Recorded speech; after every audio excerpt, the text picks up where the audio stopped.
In our last class, we have learnt that rate of reaction, how to write the rate of reaction in terms of reactant and in terms of product.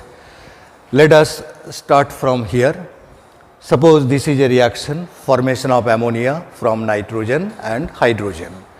Now, for this reaction, if we write the rate of the reaction, this is equal to, in terms of nitrogen, it is minus delta N2 by delta T. Since it is a reactant, so we have a minus sign. And in terms of hydrogen, it is minus 1 by 3 delta H2 by delta T. And in terms of ammonia, this is 1 by 2 delta ammonia by delta T. As you know that this is change in the concentration of nitrogen by time taken, change in time, change in the concentration of hydrogen by time taken. This is how to write the rate of a reaction in terms of reactant and in terms of product. Now, my point is that this also denotes that this is the rate of consumption of nitrogen. So, rate of consumption of nitrogen,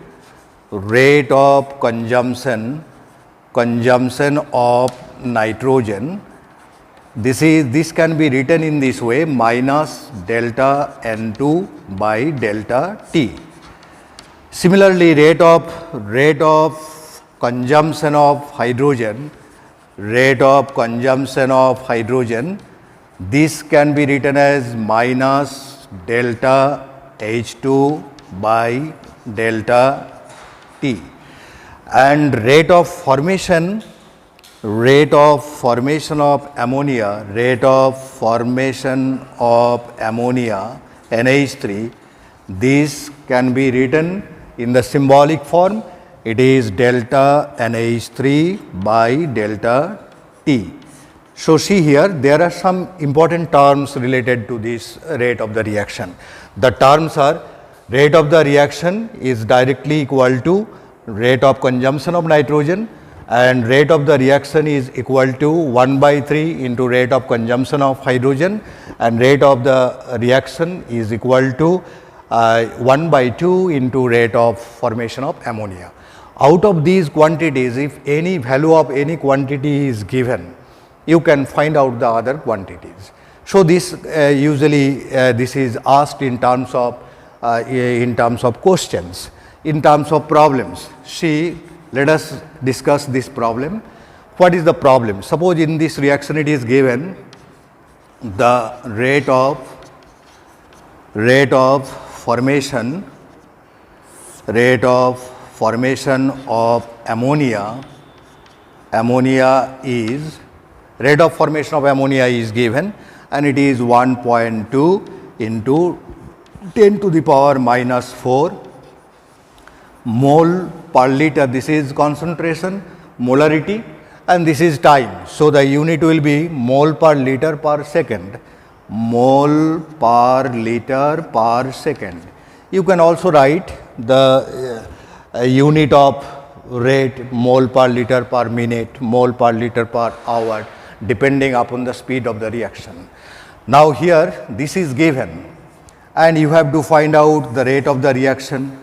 You have to find out the number one question, find the rate of the reaction,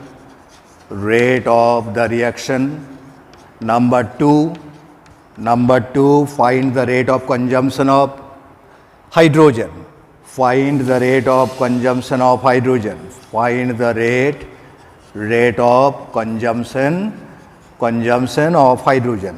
So, let us see, there is a problem here that we are going to solve this problem.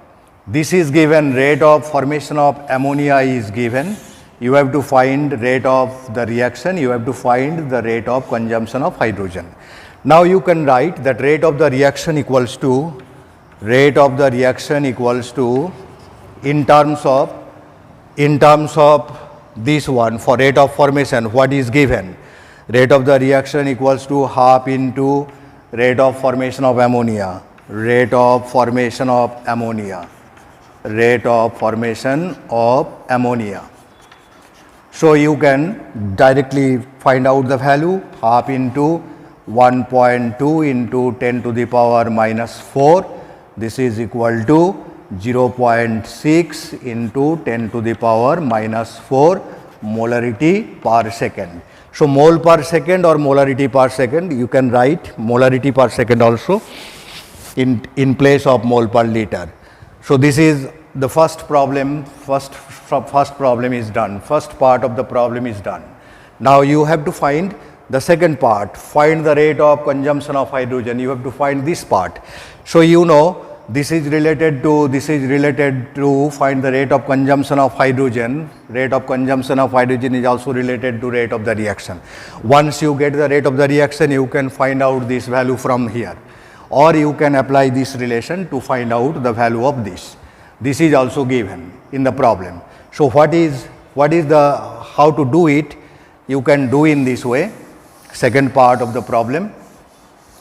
Second part of the problem can be done in this way. This is first part, this is second part. What to find out? Find the rate of consumption of hydrogen. So let us see, take this relation because this is given and you have to find out this one. So what is the relation? The relation is 1/3 into rate of consumption of hydrogen, rate of consumption of hydrogen. This is equal to half into rate of formation of ammonia, half into rate of formation of ammonia. So this relation you can take. So 1/3 into rate of consumption of hydrogen, 1/3 into rate of consumption of hydrogen. This is equal to half into rate of formation of ammonia. Rate of formation of ammonia is given this one, 1.2 into 10 to the power minus 4. So this is equal to 0.6 into 10 to the power minus 4. Now you have to find the rate of consumption of hydrogen. Therefore, rate of consumption of hydrogen, this is equal to 3 into this. So take this one to that side, 3 into this, that is 1.8 into 10 to the power minus 4 molarity per second. So this type of problem, very small problem, a problem carrying 1 mark or 2 marks may be coming in the examination. So you have understood how to find out the rate of the reaction in terms of reactant, in terms of product. When one of the reactant or product, their rates are given, rate of consumption or rate of formation given, you can find out the other. This is the problem. This type of problem is generally it comes in the examination from our first part. Now see today's a new part, that is second part of our lesson, and second part of our lesson is dependence of rate with concentration of the reactants. Dependence of rate, dependence of rate. Here rate means rate of the reaction. Dependence of rate with concentration of the reactants. Now this is an experimental part. On the basis of experiments, we come to know that rate of the reaction directly proportional to the concentration of the reactants. Rate of the reaction directly proportional to the concentration of the reactants. Here reactants, concentration of the reactants. So there can be one or more reactants. Further, you know, rate of the reaction depends upon many factors. Concentration of the reactants, one of the factor. Temperature is another factor, and presence of catalyst is another factor. Nature of the reactant is another factor. There are so many factors, but we are not dealing with all the factors together. We are dealing with here the rate of the reaction, how is it dependent on the concentration of the reactants. So you just think keeping the other factors unchanged, keeping the other factors constant. Now what to say? That experimentally it has been found that rate of the reaction is directly proportional to the concentrations, to the concentration of the reactants. So just to take a reaction, arbitrary reaction, say A plus B, A plus B. See, this is coefficient of A and this is coefficient of B. Two products. Here we are not, it is not necessary to write the symbol of the products, because rate, according to our experimental result, rate is directly proportional to the concentration of the reactants.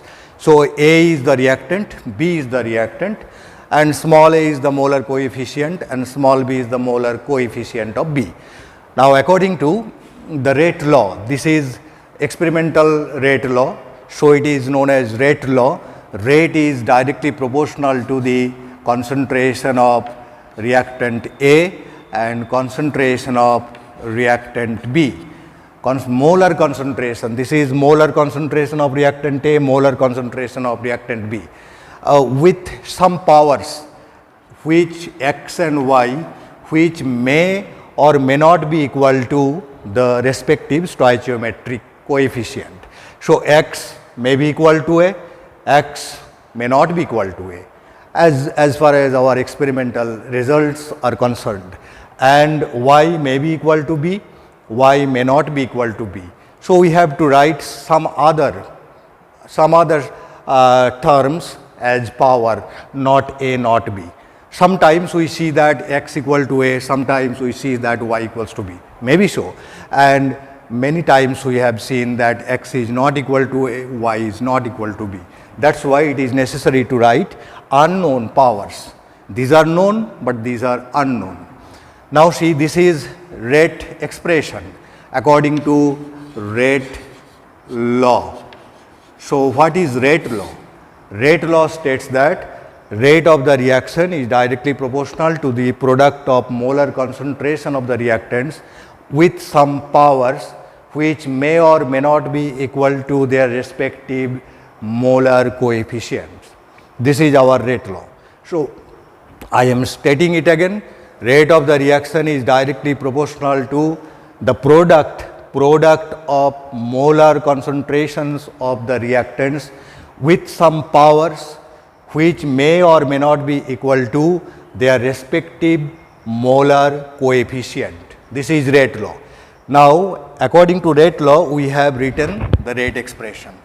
Now see, if you proceed further, you will get rate equals to K into this. Rate equals to, from here we are getting rate equals to K into molar concentration of A to the power x into molar concentration of B to the power y.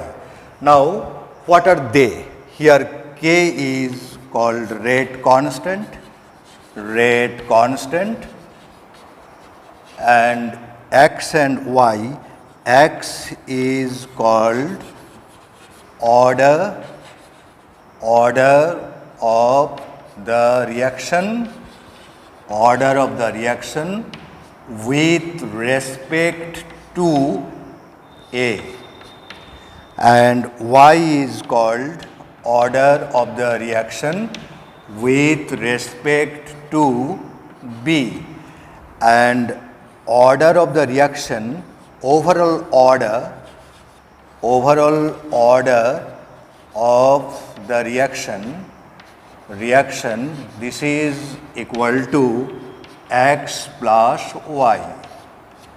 Now this overall order is sometimes called simply order of the reaction. So order of the reaction, this is equal to x plus y. So what is order? How do you define order of the reaction? order of the reaction can be defined in this way. It is the sum of the powers of the concentration terms appeared in the rate law. It is the sum of the powers of the concentration terms appeared in the rate law. This is order. Order of the reaction is defined as the sum of the powers of the concentration terms appeared in the rate law. And what is rate constant? It is K, rate constant. It is denoted by K. And what is the unit of rate constant? You see, the rate constant, unit of rate constant can be known from this way, that it is rate. Rate means concentration, time inverse, concentration time inverse. This is rate, mole per liter per second. So, concentration time inverse by concentration to the power x plus y. Let x plus y equals to n. N is the order. X plus y equals to n. N is the order. So, concentration to the power n. So, see here, rate constant K, this can be written in this way, concentration power 1 minus n, time inverse. Now, this is the general form how to find out the unit, because you know that the unit of K will vary from order to order. As you see here, n is involved. Unit of K will vary from order to order. That is why we have derived this general relation. Now, for zero order reaction, see, zero order reaction, the unit of K will be concentration to the power 1 minus 0. Concentration to the power 1 minus 0, that means concentration time inverse. So, mole per liter per second. This is for zero order. For first order reaction, it is n equals to 1. First order reaction, n equals to 1. Therefore, concentration to the power 1 minus 1. So, this term is missing, only time inverse is left. So, unit of K will be time inverse, that is second inverse, like this. So, if you go from one order to another order, you will see that unit of K will vary. This is the unit of K for zero order reaction, mole per liter per second. This is the unit of K for first order reaction, second inverse, time inverse. This is the SI unit. Other units will be minute inverse, hour inverse, like this. And for second order reaction, it is 1 minus 2. So, concentration to the power minus 1, time inverse. That means concentration to the power minus 1. So, for second order, it will be liter per mole per second, like this. You have understood it, the unit of K. Now, we come to know the rate law. What is rate law? According to rate law, rate of a reaction is directly proportional to the product of concentration of the reactants with some power raised to some powers which may or may not be equal to the respective molar coefficient. This is rate law. From rate law, we come to know the sum of the powers appeared in the rate law, that is called order of the reaction. So, order of the reaction. Order can be 0, order can be 1, order can be 2. In many reactions, we have seen that some reactions have negative order also, some reactions have fractional order also. So, this can be known through the experimentation of the reaction. What is the value of the order? Order cannot be told simply looking at the reaction. If I write a reaction, you cannot say the order unless and until you are supported with some experimental results concerning to that reaction. So, remember it, simply mere looking at the reaction, you cannot say the order of the reaction. So, next point is, if you are to write the rate of the reaction according to rate law, suppose I am writing that NO2, NO plus O2, 2NO2. So, just balance it, it is balanced, and if I say And if I say how to write the rate law for this reaction, you will write rate equals to K into concentration of NO, nitric oxide, into concentration of O2, oxygen. Simply write this one with unknown powers x and y. As you know that this molar coefficient 2 and molar coefficient 1, so don't write 2 and 1, you write x and y. After that, if the reaction is supported with some experimental values, you can find out the value of x and y. So unless and until you are given with experimental data, you cannot find out the order with respect to NO and order with respect to O2.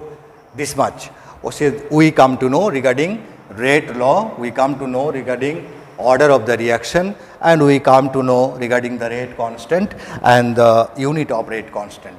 Now I want to say that this value of K that is rate constant depends upon some other factors also. What are the factors? K depends upon temperature at which the reaction is occurring. Temperature, this is a major factor on which the value of K depends. And there is an experimental conclusion. That conclusion tells us for every 10 degree rise in temperature,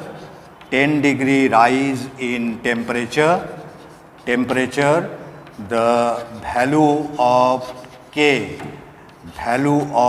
K for most of the reaction is nearly doubled. Value of K is nearly doubled. So see, this fact is very important for you, that how does the value of K depend on temperature. For most of the reaction, you will see that for every 10 degree rise in temperature, the value of K is nearly doubled. This fact is a general fact. You must keep it in your mind. So this one, supposing I am writing that K at temperature T plus 10 and the value of K at temperature T. So rate constant at T plus 10 by rate constant at temperature T is nearly 2. This must be kept in mind. So up to this is our today's topic. Next class we will discuss and we will proceed further.